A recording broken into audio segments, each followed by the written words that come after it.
कैसी पुरुषार्थी आत्माएं 16,000 के राज परिवार में आती है? जो राजयोग सीखने वाले बच्चे हैं, राजाई घराने में जन्म लेते हैं। कि जो राजयोग नहीं सीखते हैं वो भी राजाई घर में जन्म लेते हैं, पलते हैं। नियम क्या है? जो राजयोग बाप से सीखते हैं वो राजघराने में जन्म लेते हैं, राजघराने में पलते हैं। जो बाप से राजयोग सीखते ही नहीं वो राजघराने में जन्म भी नहीं लेते और फिर पलते भी नहीं। इसकी शूटिंग कहाँ होती है? संगम युग में ही। जो दुनियादारी को छोड़ देते हैं, क्या दुनिया की पालना में नहीं पलते हैं? किसकी पालना में पलते हैं? किसकी पालना में पलते हैं? बाप की पालना में पलते हैं। बाप से ही पढ़ाई पढ़ते हैं। क्या पढ़ाई कौन सी है? राजयोग। तो राजयोग की जो पढ़ाई बाप से पढ़ते हैं, बाप से पलते हैं, बाप के नजदीक रहते हैं, दूसरे शब्दों में कहें सरेंडर होकर रहते हैं। भले वो सरेंडर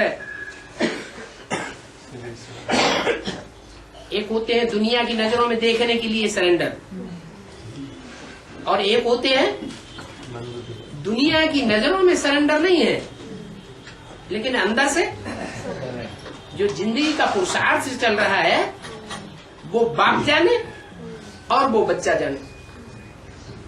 क्या ऐसा उनका सरेंडर होने का गुप्त पुरुषार्थ होता है कि तन भी जैसे बाप चलाएगा वैसे ही चलाएंगे।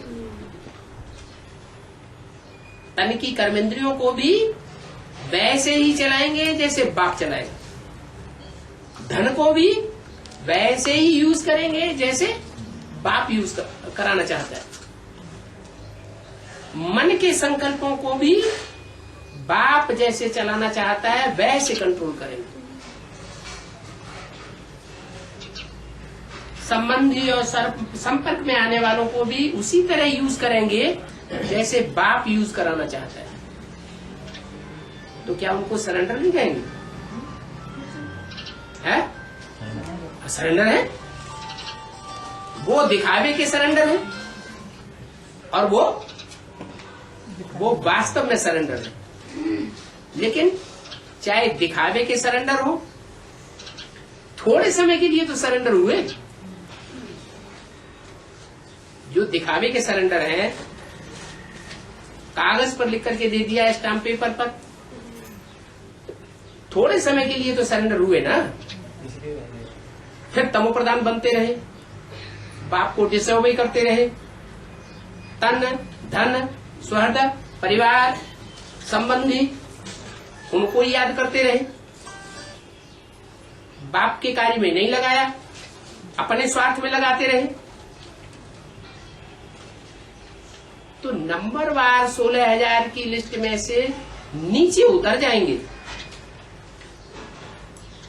लेकिन राजयोगी तो कहे जाएंगे।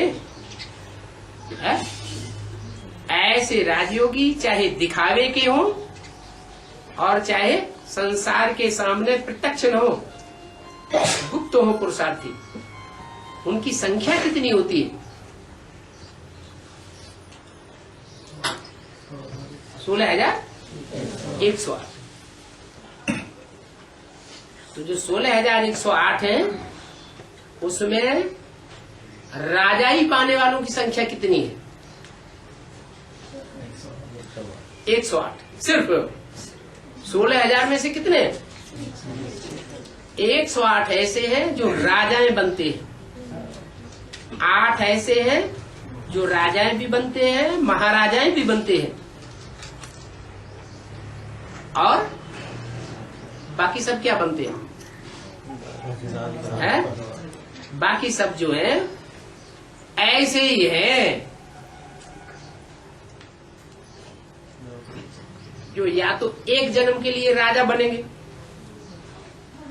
या तो एक जन्म के लिए भी राजा नहीं बनेंगे, सिर्फ एक जन्म के लिए प्रिंस बन के रह जाएंगे। तो नीच और ऊंच हो गए ना, तो नीचों की संख्या ज्यादा होगी या जन्म जन्मांतर महाराजा बनने वालों की संख्या ज्यादा होगी? 16,000 में से महाराजाओं का पार्ट बजाने वाले बहुत थोड़े, और सिर्फ एक जन्म के लिए प्रिंस प्रिंसेस बन के रह गए और बाकी जन्मों में दास दासी बनते रहे, उनकी संख्या बहुत ज्यादा होगी। जो सरेंडर होकर के बाद में बाबा को छोड़कर जाके शादी करते हैं, तो क्या वो भी 16,000 की लिस्ट में आते हैं?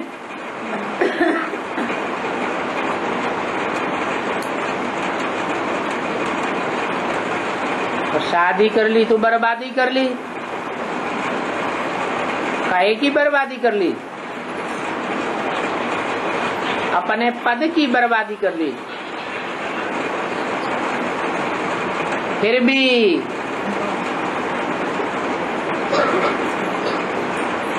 अगर दोबारा ज्ञान में आ जाते हैं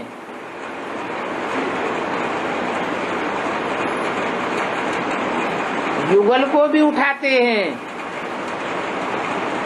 तो कुछ न कुछ ऊंच पद मिल सकता है।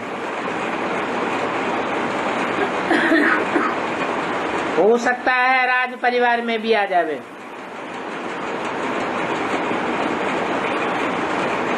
ये राज परिवार जो राजाई प्राप्त करने वाला परिवार है वो है ही 16,000 का।